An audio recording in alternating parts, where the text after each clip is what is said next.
Glória ao Pai, ao Filho e ao Espírito Santo, como era no princípio, agora e sempre. Amém. Lucas 2, 16 ao 21. Foram com grande pressa e acharam Maria e José e o menino deitado na manjedoura. Vendo-o, contaram o que se lhes havia dito a respeito deste menino. Todos os que os ouviam admiravam-se das coisas que lhes contavam os pastores. Maria conservava todas essas palavras, meditando-as no seu coração. Voltaram os pastores, glorificando e louvando a Deus por tudo que tinham ouvido e visto, e que estava de acordo com o que lhes fora dito. Completados que foram os 8 dias para ser circuncidado o menino, foi-lhe posto o nome de Jesus, como lhe tinha chamado o anjo, antes de ser concebido no seio materno. Palavra da salvação. Glória a vós, Senhor. Interessante, eu me lembrei agora, lendo esse trecho, o nome de Jesus foi indicado pelo anjo Gabriel quando ele anunciou a Maria que ela ia ser mãe de Jesus, lembram-se? Lá no início, então, no capítulo 1 do Evangelho de Lucas. Mas hoje, então, contemplando nesse primeiro dia do ano civil, contemplamos essa festa que a igreja coloca em honra a Santa Maria, Mãe de Deus, que é Maria, uma mulher como nós, né? Uma pessoa como nós, mas que foi agraciada por Deus, estava nos desígnios de Deus, e o seu mérito é aceitar o que Deus lhe propôs, é aceitar o convite de Deus e se colocar a serviço de Deus.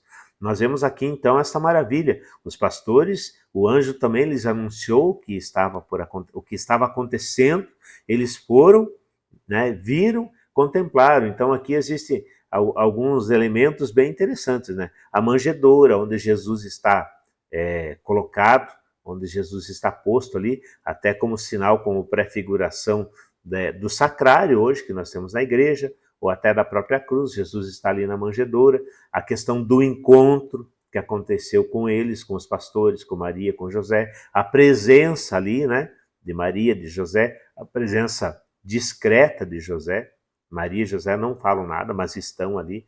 Os pastores vêm, eles têm esse encontro, eles veem, é possível que eles toquem, né, o menino, e eles veem com os próprios olhos, então eles contemplam a realidade, contemplam aquilo que foi anunciado para eles.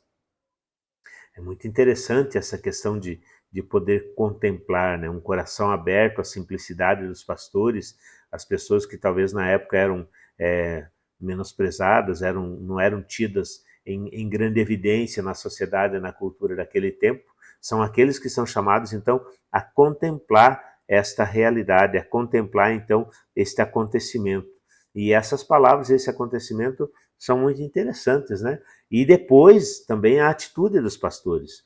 Voltaram os pastores glorificando e louvando a Deus por tudo aquilo que tinham ouvido e visto, e que estava de acordo com o que lhes tinha sido dito. Então, eles adoraram o menino Jesus e ficaram entusiasmados, ficaram alegres, se alegraram, né? Até mesmo se entusiasmaram com essa comunicação, com essa perspectiva, com essa realização, né? E voltaram então em ação de graças, louvando, bendizendo e glorificando a Deus. E Maria contemplava todas essas coisas, interessante também, né? E Maria olha tudo, é aquela questão, né? Ela, na sua simplicidade, na sua humanidade, ela diz o sim, ela aceita a missão, então confiada por Deus, e ela é com certeza, já sendo agraciada somente pelo convite, Deus aí lhe capacita com certeza com uma graça muito grande para viver todo esse projeto, toda essa missão. Mas não dá a ela um conhecimento, uma noção, digamos assim, divina, plena de tudo o que está acontecendo. Ela precisa caminhar passo a passo, contemplar, compreender. Então aí também está a grandeza dela e do próprio Deus, né? E um exemplo de como Deus também pode agir conosco, né?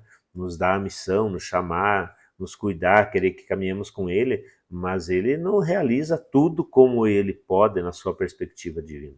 Ele nos deu a nossa realidade, a nossa liberdade e nos capacita, nos dá força, caminha conosco, mas é preciso que nós também demos passo por passo, contemplando tudo o que acontece na nossa vida, olhando sempre para o alto e glorificando e bendizendo ao Deus que nos criou, que nos ama e que quer que caminhemos com Ele.